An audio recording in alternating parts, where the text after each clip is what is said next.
everyone. Thank you. This is going to be in English, so this is going to challenge all of us. I'm going to introduce our esteemed panel. Thank you, Fat, and thank you, G-CMO and Penguin Strategies, of course. So, Lisa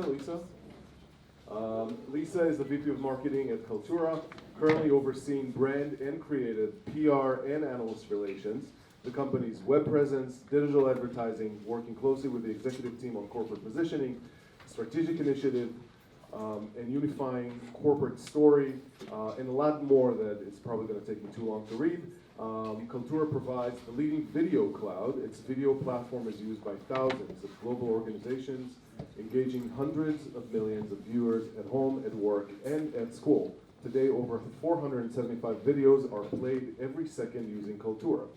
So, thank you, Lisa, for joining us.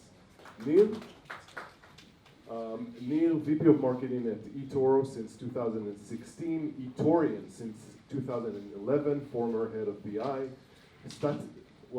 You were challenging me with some words here. So, statistician at heart and soul, and a proud father of 4 amazing kids. Thank you, Neil, for joining us.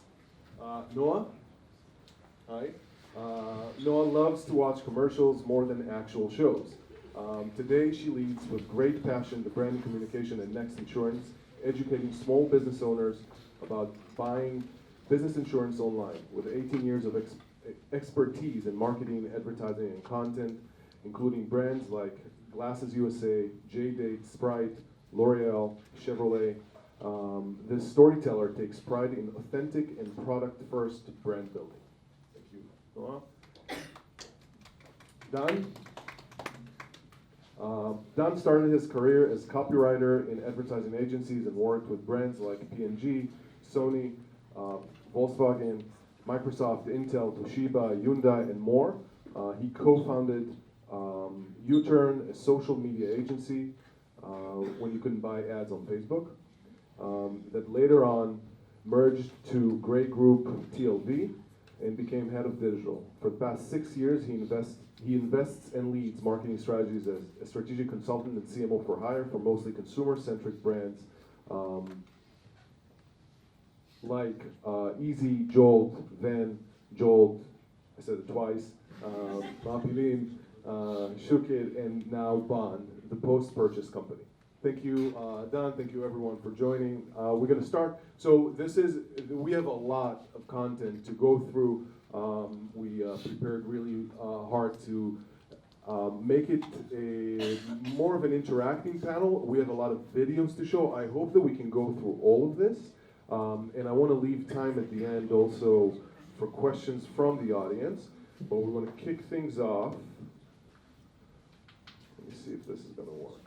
If you write anything on your computer, you need to get Grammarly. I write pretty much. We're going to have videos and ads with videos as well. So this is. I like it. It's actually correcting everything. I'm not going to skip the ads. We're going to watch the ads. So I can say what I want to say. It catches all those embarrassing moments. Okay, I'm going to skip the ads. I downloaded Grammarly.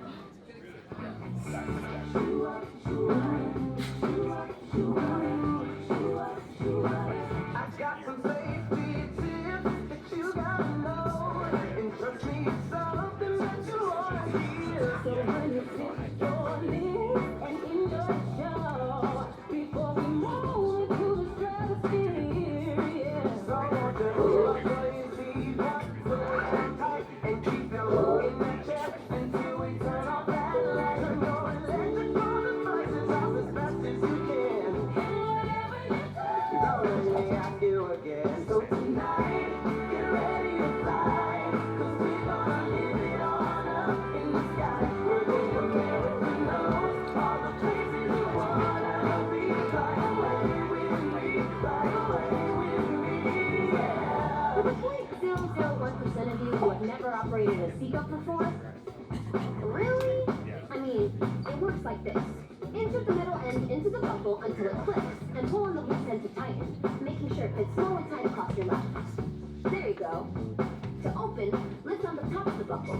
And remember, seatbelts should be fastened whenever you're seated, just in case of unexpected turbulence or weather conditions. Personal electronic devices should be turned off and properly stored during taxi, takeoff, and landing. Laptops should be placed inside carry-ons or under the seat, not in seatback pockets or loose on the cushion next to you. Nice try.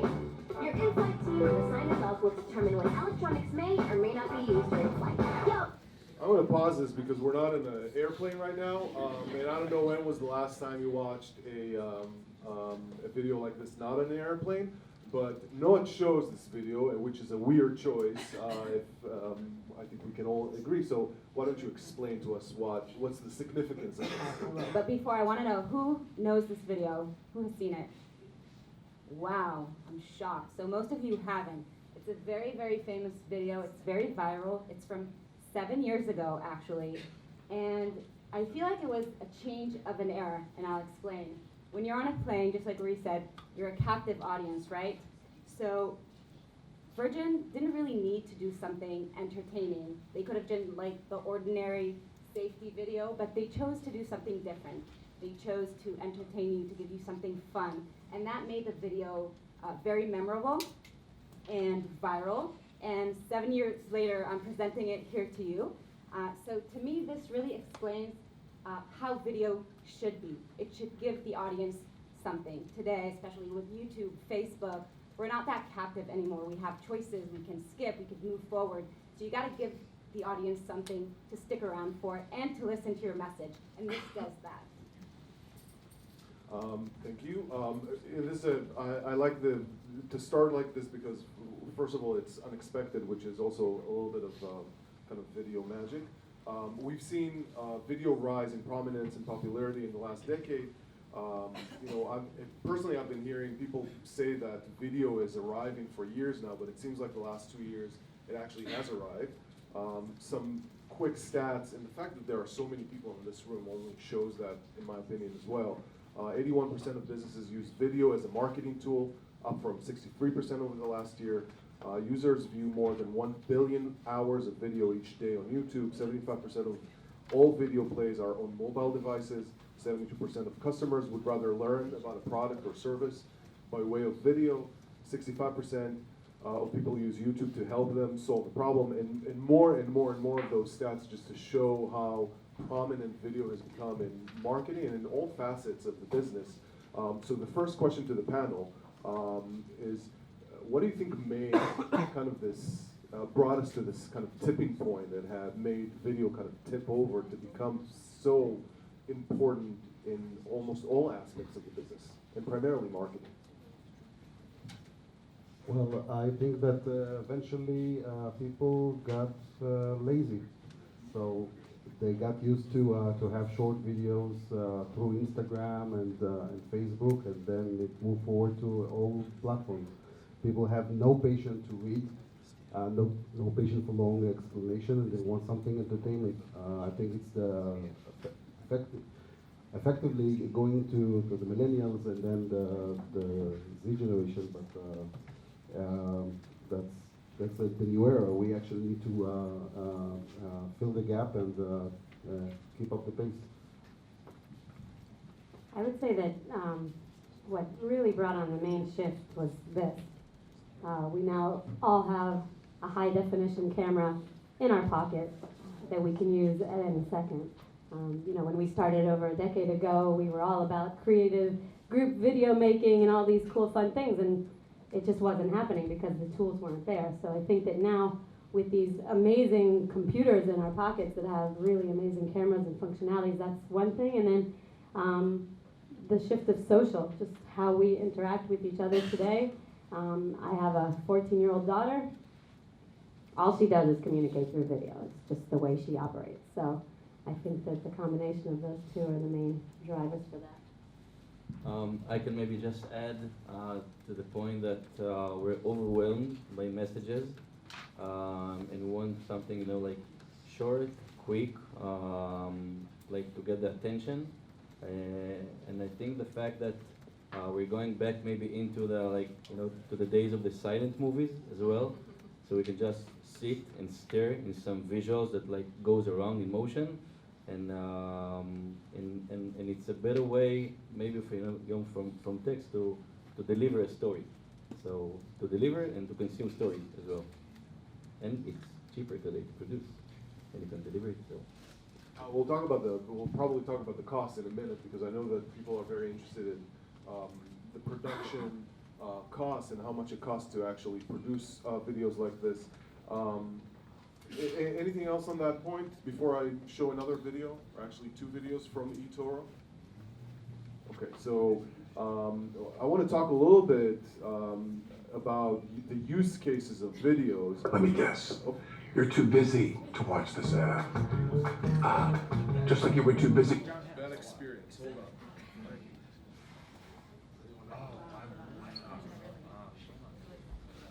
Okay, I'm going to show two videos, very different videos, same company. To invest in Bitcoin or Ethereum.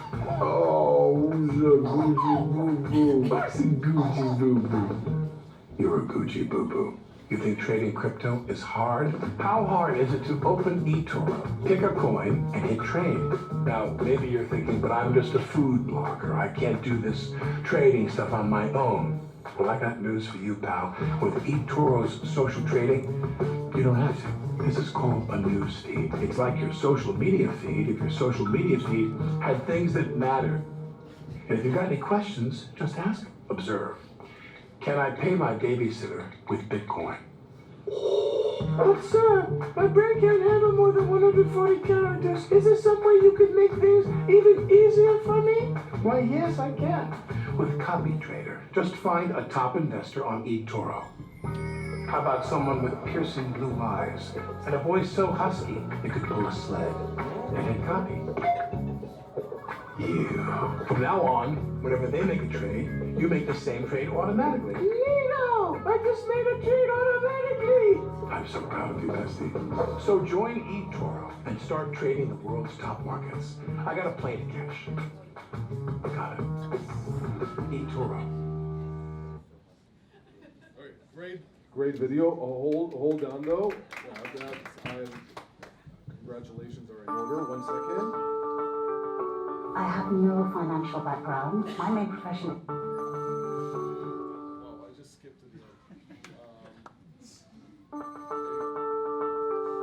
I have no financial background. My main profession is being a housewife. I started trading on eToro because I just loved how easy it was to navigate on your website. It felt like, anyone could do this. When I was before having my money invested by other companies, I didn't really know what they were doing. But what I love about eToro is that you can see exactly what that trade is doing. It feels great to be a corporate investor. I think I have a good discipline and a good control, and I don't get carried away, and I'm not a gambler. I see myself as an investor. I try to keep a balanced portfolio, so even if a crash came, I just find those same amazing stocks at a cheaper price. So that way it's just win, win, win. And the more you trade, the more experience you have. It's not like being a rock star. You get better as you get older.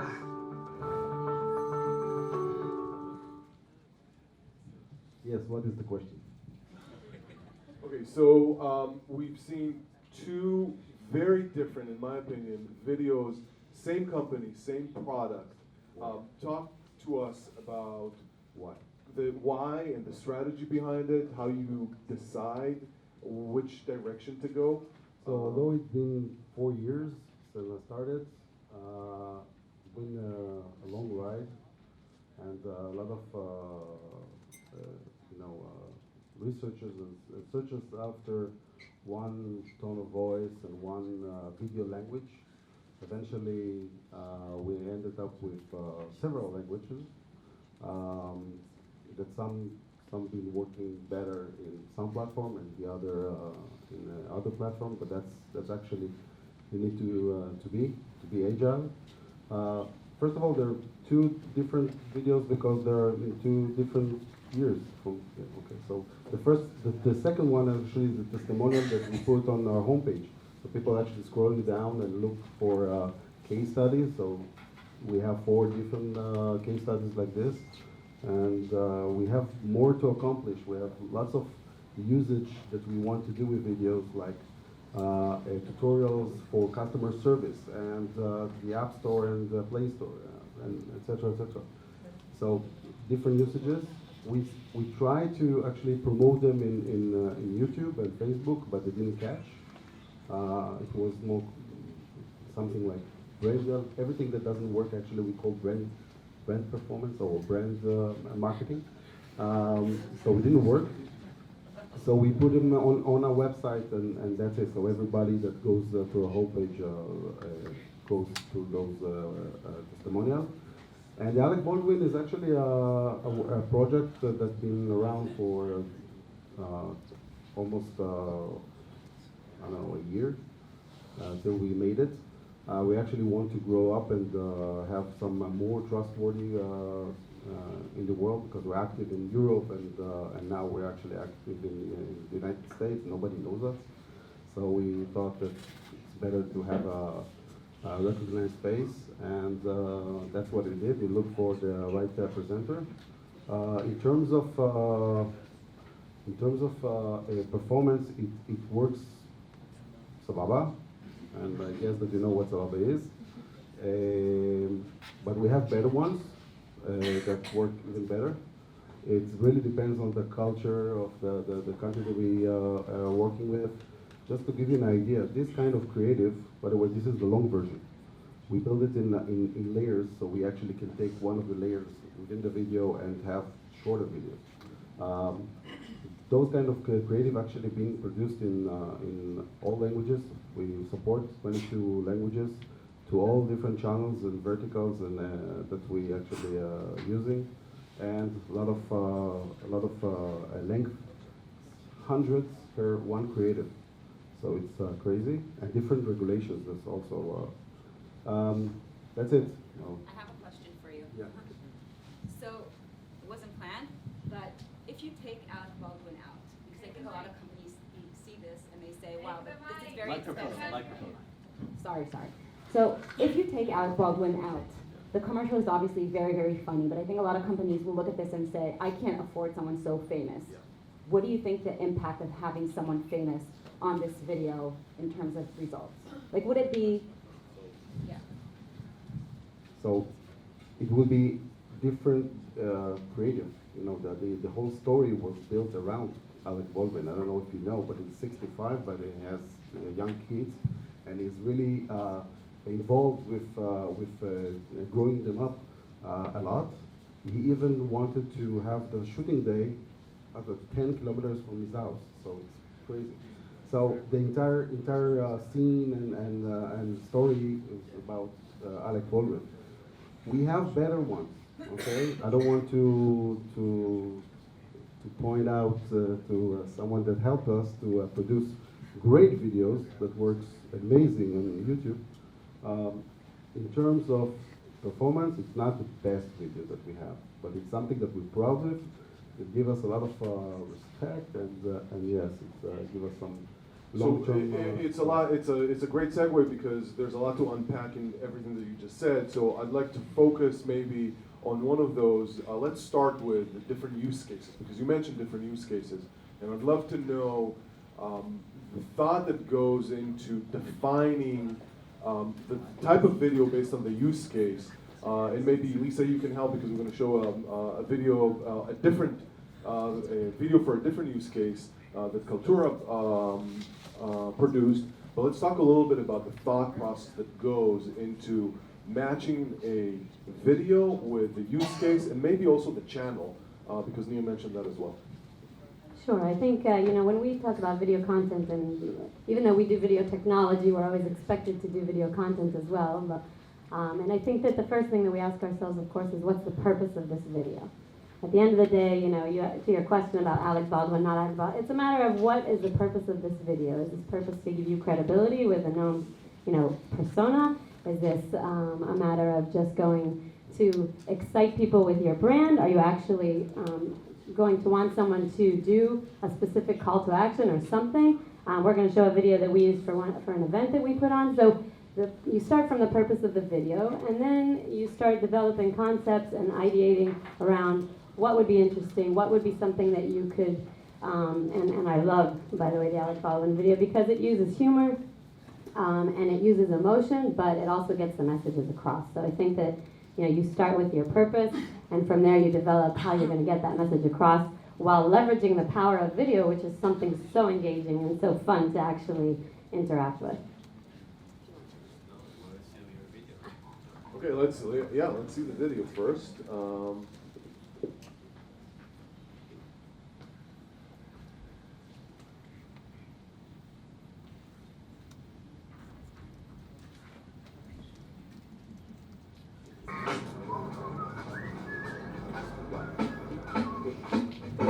The excitement is building, and we're shaking the building. Sing, shout, and sit out. What's all the excitement about? The excitement is building. It's kicking and screaming. It's a big, easy, I gotta connect. What's the excitement about? Everything video. Videos all around. I connect, you connect. We connect, let's connect. What's all the excitement about? Excitement is building. Everything is video. Connecting New Orleans. The video experience of the year. Come to connect, come to connect, come to connect, come. Come to life. Connecting New Orleans.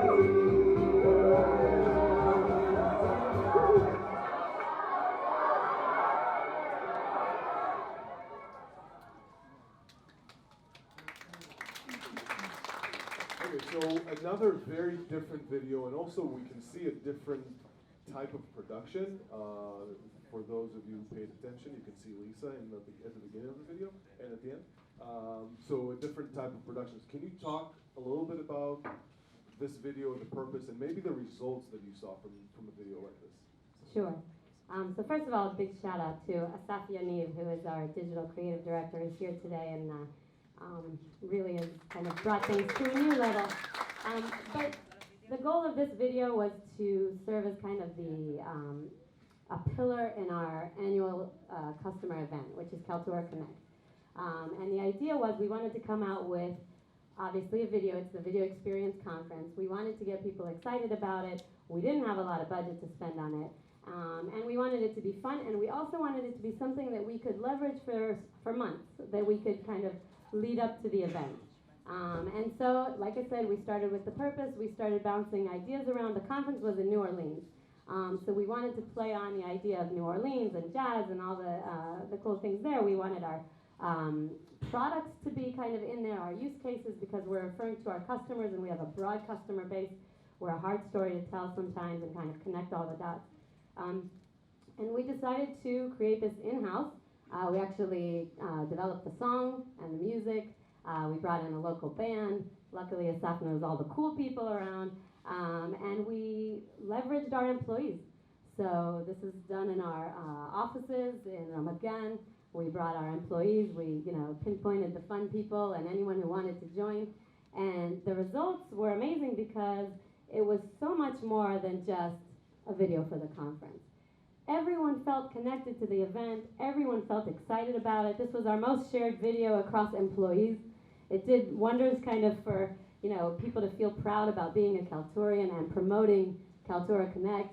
All the grandmothers and mothers on Facebook were, excited to see their family members in the video. And then we leveraged the song and the snippets of the video, etc., in everything we did at the conference, so that it was kind of something when people arrived at the conference and we opened up, we had 800 people and 128 speakers, mostly our customers, talking about how they use video and how they use Kaltura.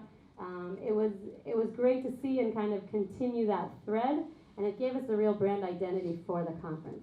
It was really fun. Did you do it on stage? So on stage, we opened the conference with a one-man incredible opening act that actually involved the audience. So the audience kind of started to sing because we made them sing, but they didn't know that they were actually singing, and then they were part of this immersive video experience, which blew people away. It was one of the most talked about things at the conference. We were like, look at all these speakers, and they were like, but that opening act. So kind of that kicked off the day, and it was amazing. So leveraging those experiences was amazing, and yeah, we used it in like our opening, kind of as we put the speakers on stage. That music was there throughout the entire show. I'd love to hear more about the production process, because again, we've had Alec Baldwin, we had testimonial, we had now employees. where do you start? Maybe Don, you can kind of help us think through this.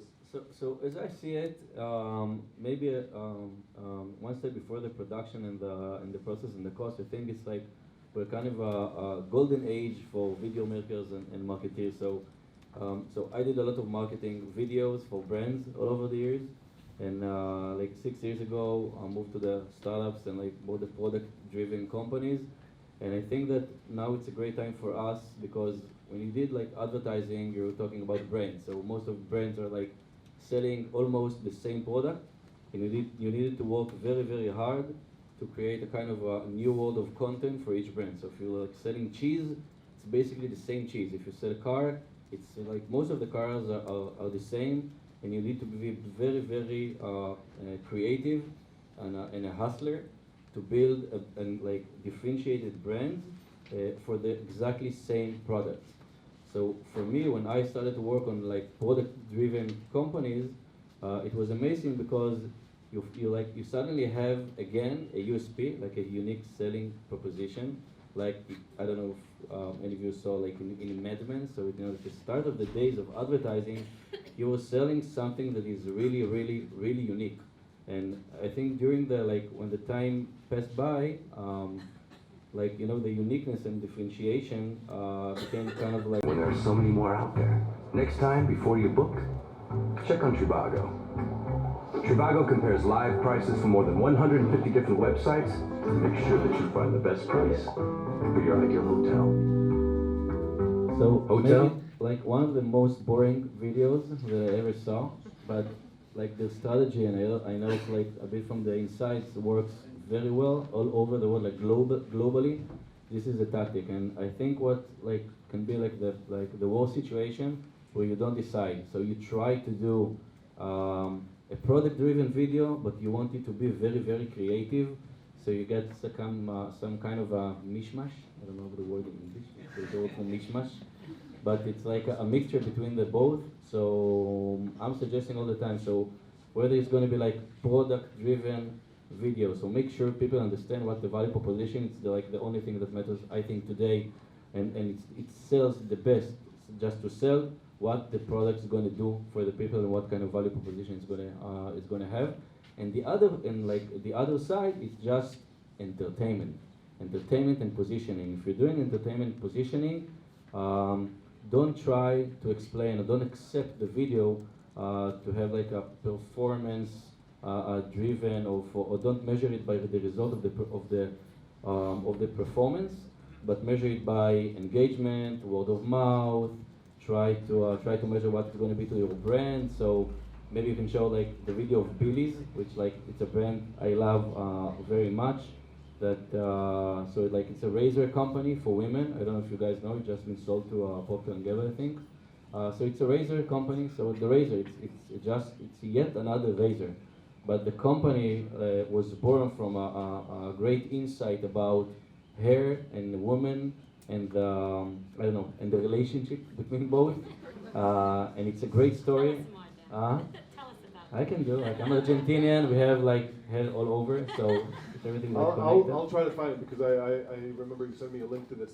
But I think where you're starting to touch is a topic that is interesting. I know with our G-CMO WhatsApp, we talk about it all the time, and I'm sure people in the room are interested. Measurement.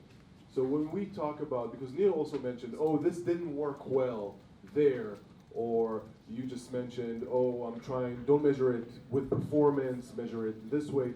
I'd love to hear the variety of thoughts on this panel, and I'm sure there are different approaches to this, of what do you measure, how do you measure it with video, and how do you assess success of the video?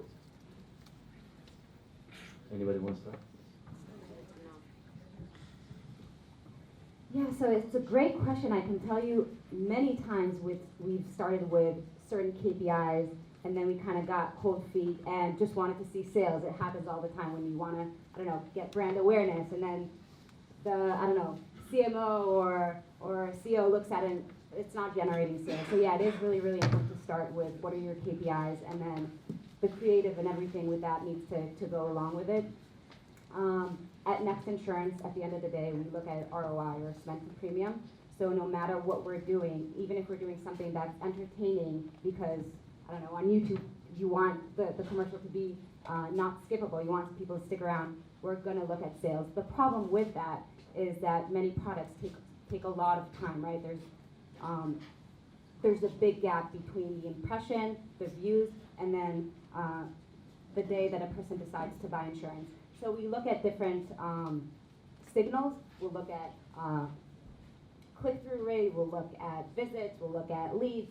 All these different things will be good indicators for us to see at the end of the day how it's going to turn out. Yeah, in our company, it's actually a really fast acquisition process. People actually can sign and deposit in five minutes. So basically, we look for triggers. Lucky you. So it really helps. And we actually trust AdWords that gives us all the statistics, and even try to actually ramp up budgets in different countries, like focus on one country and then set a budget for 1 month. See that the blended CPA didn't rise, and then double the budget the next month, and etc. etc. This way, actually, we grew up the entire Southeast Asia in between 2018 to 19, and we really feel comfortable with AdWords today. How do you measure the performance or the success of a video like the testimonial that we showed at the beginning? You know what? I don't measure it because now it's part of the website. There's a lot of objects in the website, and we not necessarily focus on each and every one of them. They're part of the story, and we're focusing on acquisition. So basically, we see that the homepage is converting. We try different variant of the homepage or other landing pages, but eventually you cannot measure all the time all parts. You need to focus on on what you get your bonus at the end of the year. So basically we're achieving our goals. So I'm looking for the acquisition part much more. We produce a lot of videos in-house to support other activities, because there's a lot of pain in customer support or customer facing, and we do that. So it's saving lots of hours and maybe support tickets or something like that. But so this is one kind of measurement, but we are focusing on acquisition entirely, and social media likes and comments. Yeah, of course. I have the luxury of working more in the B2B space, where I think the pressure of each little measurement of every little thing sometimes is very different than in the B2C world. I see Gabriel standing over there from Remotion, who we work on LinkedIn ads and things like that. So I agree. I mean, if you're working on specific PPC campaigns, etc., and you have a video that needs to perform in a very specific way when it's clicks, etc., then absolutely you're going to measure it. And within Kaltura, by the way, we have tools that actually allow you to have video data flow into your marketing automation system. For example, you can use the amount of video watched, or the time watched, and the duration, etc. If they clicked play, etc., as actual scores within your marketing automation system. So those are additional ways that you can measure video, and that can be effective. But I actually think that video can be used in so many ways, and I agree you won't always be able to measure it. But I also measure the success in the fact that I'm providing my sales team with tools that they can use. I'm providing my customer care team with videos that they can then leverage for their work. I'm creating videos for the organization so that people can be proud to be a Kalturian and actually help our brand from that area, and definitely as brand awareness. So at the end of the day, video is one of the best tools to actually create a personality. And I think that that's something that's hard to measure, but it's definitely long-term going to have an impact.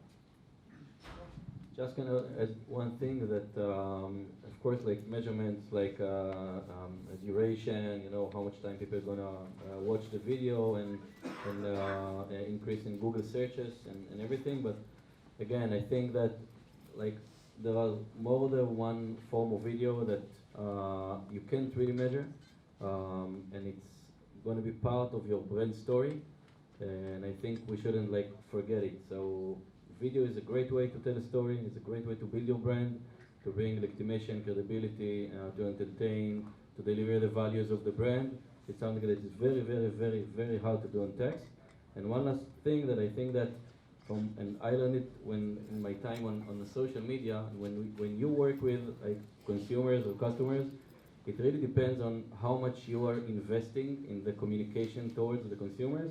And I think you're gonna get back the attention from them. So if you invest the time and the resources in making high quality video pieces or content, I think you can get the same attention and investment and love in return from the other side. So like it's a relationship, and as much that we're gonna invest, they're gonna invest in you back. I want to switch over to the other side of this ROI formula and talk a little bit about investment. I had some stats about video spend. I'm not going to read all of them because the bottom line is that it's a lot of money. And people are investing a lot of money. But I'd love to know, I'm always curious about the cost of producing, and if you guys can share any numbers, that would be great. Like the video of the testimonial versus the Cultura versus the Alec Baldwin, all of these, like what is the range? That's the first question, and then I have a few follow-up questions on this. I just can start very quickly as I work mostly with the early stage companies where budgets are a little bit more tight.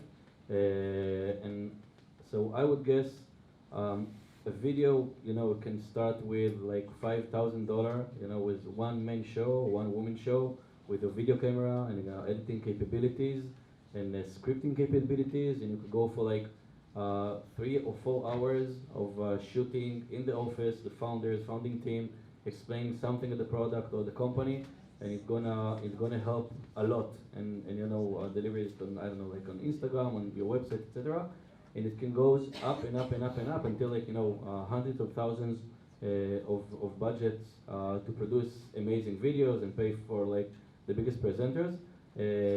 Just like I think one takeaway that is important is don't try to produce a video that beyond your budget and try to get a certain purpose or a certain goal. So if you want to do an entertainment video to share your brand story and really like deliver high quality video production, if you don't have the budget, just don't do it. So go for other videos like explainers, testimonials, product videos, post-production.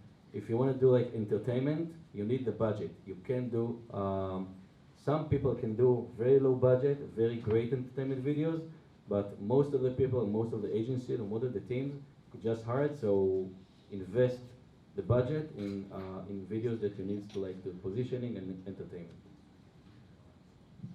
Sure. Well, we spent a little over $5,000 on the Kaltura Connect video. Obviously, One investment that we've made, luckily I'm allowed. one investment that we've made is actually in beefing up our in-house video production team. I mentioned the staff before, and this year we brought on additional people on the team.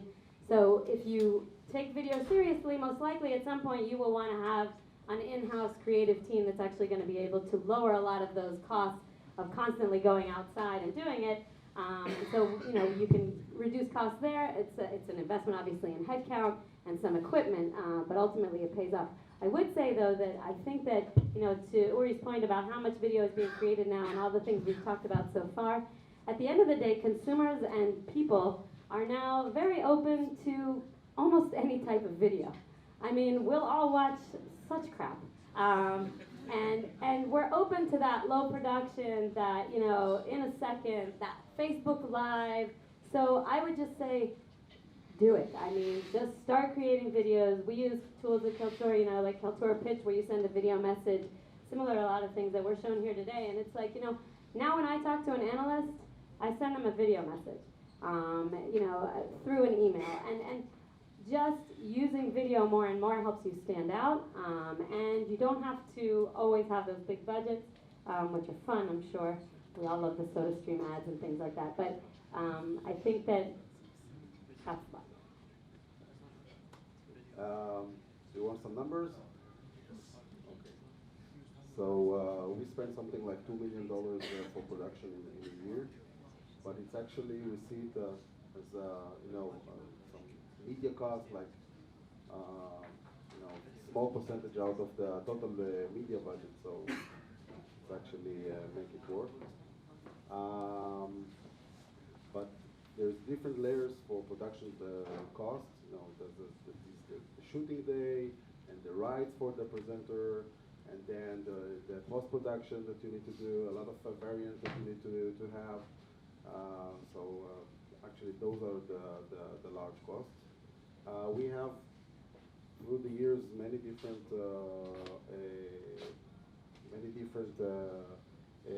video types. We actually even invested in video room, but actually it's not a big budget to have one in your office, and to film some testimonials / tutorials / market updates or something like that with people that really employees that can represent and be good presenters. It's actually very easy. I think that the most important part, and I agree with Dan, you need to be creative. It's not supposed to be fireworks and helicopters and airships and whatever. It should be creative. It should be fun. It should be entertainment. And the most important investment that you need to do is to invest in great copywriter. This is the start. This is the end. Nothing else. And another tip: cut at the middleman. No agencies. Go to the source. Don't work with middlemen. Sorry. You're jumping to our. Sorry if there is a middleman in the. So keep your answers to the. Sorry. To the other part. No, anything to add on the No, cost? I think everyone. Okay, so I'm gonna. We have two more videos, so I'm gonna show one of them. Personally, my all-time favorite. Hi, and I'm Mike, explain founder of it a bit. DollarShaveClub.com. What is DollarShaveClub.com? Well, for $1 a month, we send high-quality razors right to your door. Yeah, $1. Are the blades any good? No. Our blades are great. Each razor has stainless steel blades, an aloe vera lubricating strip, and a pivot head. It's so gentle a toddler could use it. And do you like spending $20 a month on brand name razors? 19 go to Roger Federer. I'm good at tennis. And do you think your razor needs a vibrating handle, a flashlight, a back scratcher, and 10 blades? Your handsome-ass grandfather had 1 blade and polio. Looking good, pop up! Stop paying for shave tech you don't need. And stop forgetting to buy your blades every month. Alejandro and I are going to ship them right to you.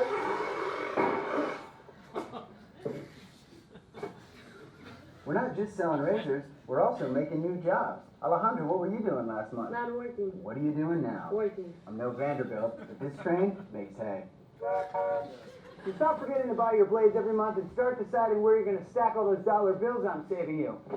We are DollarShaveClub.com, and the party is on.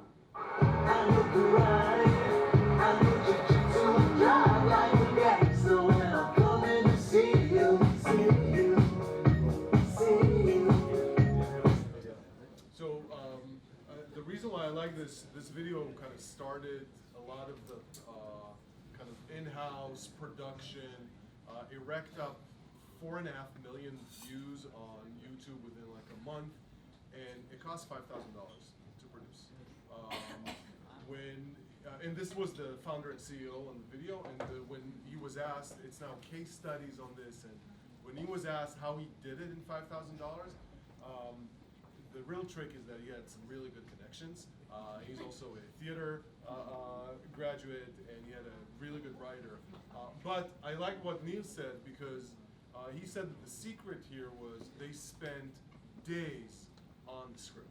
So the copywriting was just the part that they invested the most in. So my question to this panel is, what are the secrets to creating like really good video? What would you invest in? And don't take me as tip already. Okay. Well, I'll start off by saying that today a video like this would cost something like 100 grand. So it's a lot more. I think it really depends on what platform you're playing, because YouTube, TV, Facebook, they're all very, very different, and there are tricks and tips for each one. So if I would go to YouTube, for example, it's something that we're dealing with every day. My best tip would be the first 5 seconds, because in those 5 seconds, the viewer has a choice if they want to stay with you or they want to leave you. So you have to say your value proposition, you have to mention your company name, and you have to kind of build a very, very quick story that's going to make the whole story worth sticking around for. So that would be my biggest tip. And again, I think a lot of companies have tried to copy this, and it is a great tactic and it works, and there are a lot of success stories that are really built on this, but there are a lot of different other ways to succeed on YouTube and other videos, other video channels.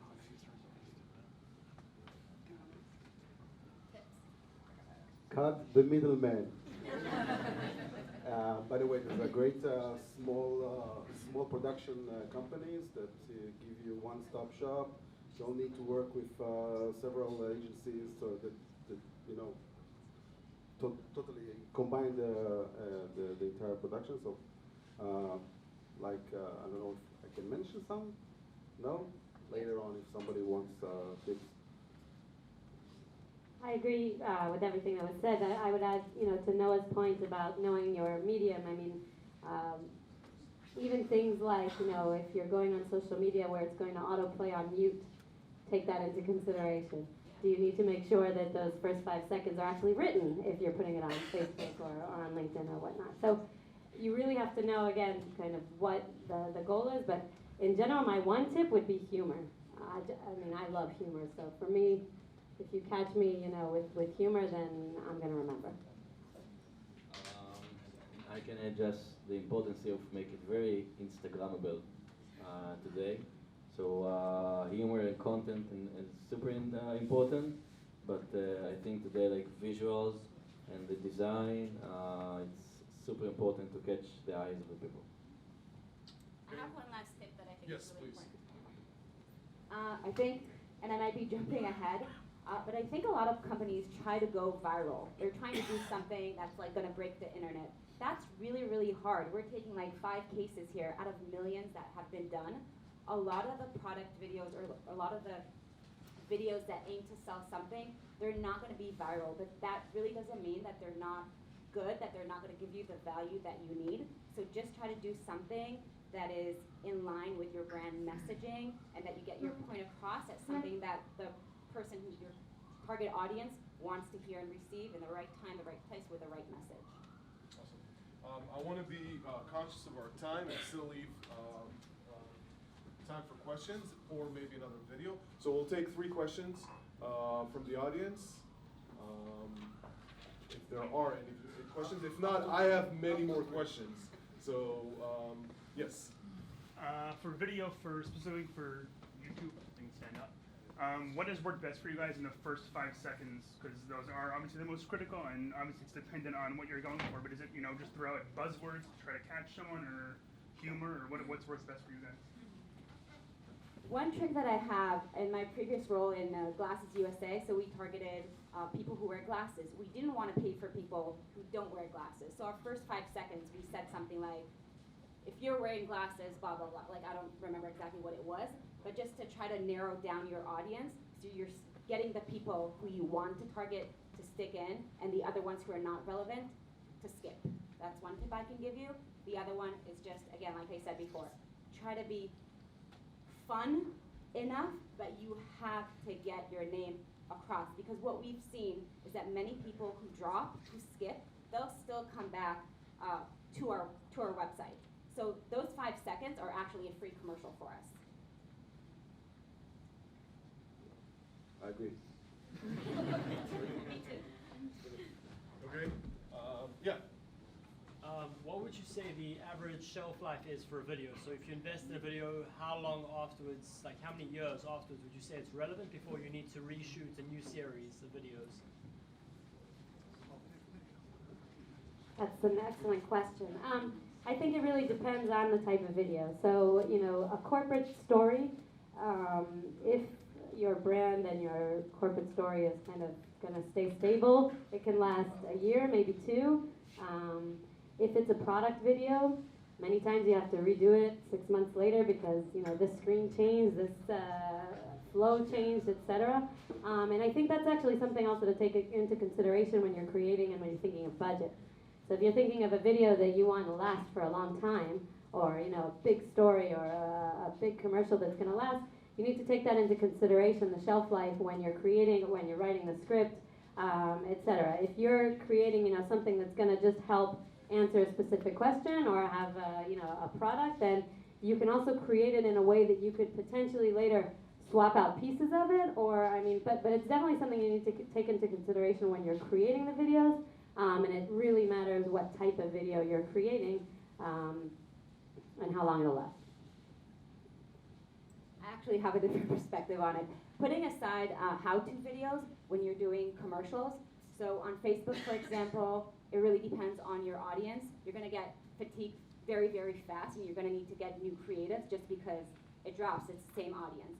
YouTube is a little bit broader. It can last longer. So with Facebook, we're changing creatives on like a weekly basis, literally. With YouTube, maybe every few months, something like that.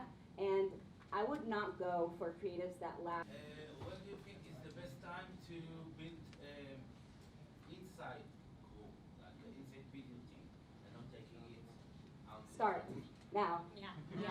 Immediately. Video costs so much money to create. When you do it internally, you're getting all those resources, all the knowledge, all the capabilities. You have so much more control. Like it was mentioned here, working with third parties on this is challenging. They take money for every little change. Today, with everything being online, you just got to be able to move fast and not get like ripped off for the things that you own. I have a follow-up question on this. So we talk about in-house versus outsourced, but when we talk about video production, there are many roles that you need to put into a video production. What roles would you keep in-house, and what roles would you outsource? So I think it really depends on the capabilities of the team. So if you're if you have a creative director, if you have strategic thinking capabilities, so just outsource or like bring in-house whatever that is missing. So just try and be like very open with yourself about what the capabilities. So I get this. Why shouldn't maybe the recommendation not to work with outsource or third-party agencies, but do it only if you have the capabilities to create those videos in-house if somebody has done it before. Because if you didn't do it, hire somebody that know how to do it and maybe learn and then hire somebody that did it before, but don't do it if you don't know how to do it. That's it, because it's going to harm your brand. I think cutting out outsourcing altogether is really difficult to do. At the end of the day, when you want to do a high production video, you're probably going to tap into some kind of outsource. It might not be full project, here's my brief, this is what I want to do, but you'll probably be tapping into freelancers, you'll be tapping into it. Now, I think at the very core, you need someone creative who's going to be able to help with video editing and After Effects and things that kind of help you create those mid-level videos. And I think that you can leverage your content team to help on the creative side. So there's always ways to kind of integrate the different skill sets. But yeah, I mean, it's very hard to have a full-blown video production unless you're a very large organization. So you just have to kind of manage that. It's also helpful to have someone who knows what they're doing, managing all of those outsourced talents and additional people. At the end of the day, you need that one anchor person who understands video production well and has as much of those skill sets as possible, and then you can fill in the gaps when you need them. Okay, we're going to take one last question. Yes. Okay, I noticed that some of these videos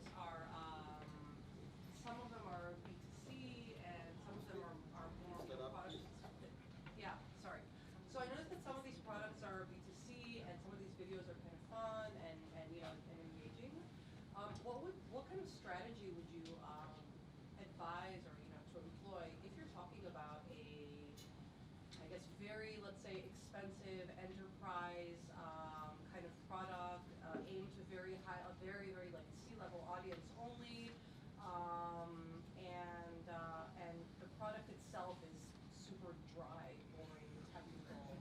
Thank you. Find another company. boring. Sounds so boring. It's not me, sorry.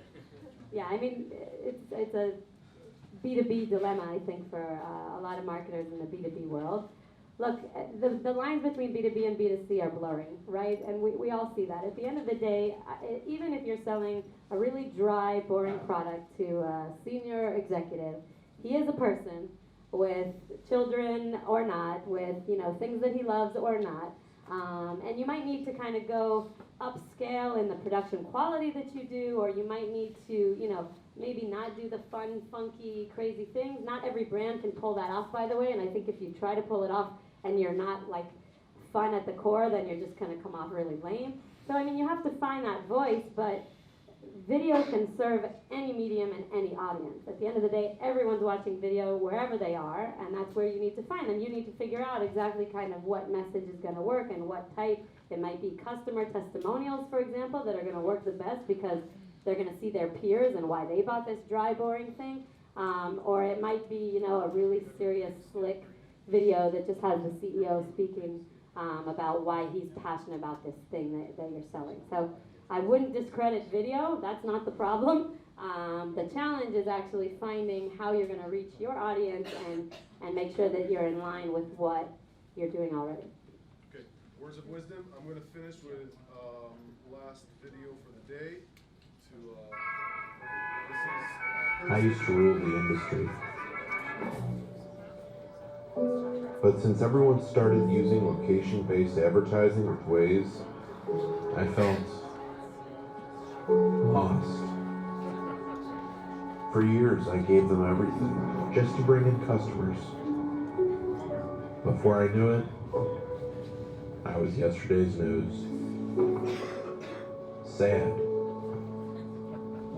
Forgotten. Angry. Yeah, Waze ads is great at bringing customers to your business. But what about us? Who will promote the promoters? I have an inflatable family to feed. Who's going to take care of them? I felt deflated. Something had to be done.